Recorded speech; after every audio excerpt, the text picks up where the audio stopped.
समय का जिक्र है जब एक गांव में बहुत सारे लोग रहते थे। इस गांव के सभी लोग बहुत गरीब थे। उनका जीवन बहुत कठिन था। एक दिन उसने सोचा कि क्यों ना दूसरे देश जाकर कुछ काम किया जाए, और कुछ लोग अपने गांव के पास के शहर में चले गए और वहां से हवाई जहाज का टिकट लिया और हवाई जहाज से यात्रा करने लगे। विमान ठीक से चल रहा था कि अचानक वह हवा में लहराने लगा। सभी यात्री घबरा गए। कुछ जोर जोर से चिल्लाने लगे, कुछ यात्री पूजा पाठ करने लगे। पायलट किसी भी तरह से विमान को नियंत्रित नहीं कर पा रहा था। वह कंट्रोल रूम से भी संपर्क नहीं कर पा रहा था।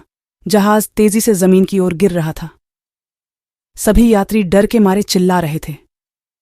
अंततः जहाज दुर्घटनाग्रस्त हो गया। जिस स्थान पर जहाज दुर्घटनाग्रस्त हुआ वह अफ्रीका में घना जंगल था। चमत्कारिक रूप से सभी यात्री सुरक्षित थे। कुछ यात्रियों को मामूली चोटें आईं। जैसे ही सभी यात्री विमान से बाहर निकले तो बड़े हादसे से सुरक्षित रखने के लिए अल्लाह का शुक्रिया अदा करने लगे। सभी यात्री चिंतित दिख रहे थे। इस घने जंगल में मदद मिलना मुश्किल था। अंततः सभी लोगों ने साहस किया और एक दिशा में चल पड़े। अचानक उनकी नज़र कुछ जंगली लोगों पर पड़ी। उन्होंने पेड़ों की पत्तियों के कपड़े पहने हुए थे। उन्हें देखकर सभी यात्री डर गए। उन्हें लगा कि ये नरभक्षी जंगली हैं, लेकिन वे नरभक्षी नहीं थे।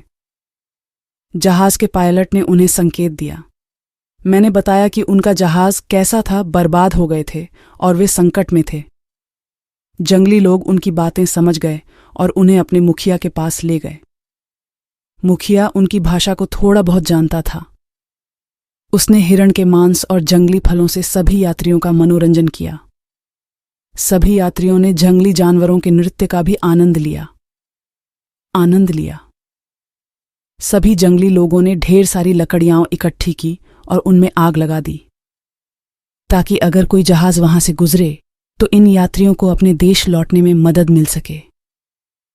एक दिन बाद एक जहाज वहां से गुजरा। उसने आग देखी और नीचे उतर आया। संयोग से वह जहाज उसके देश का था।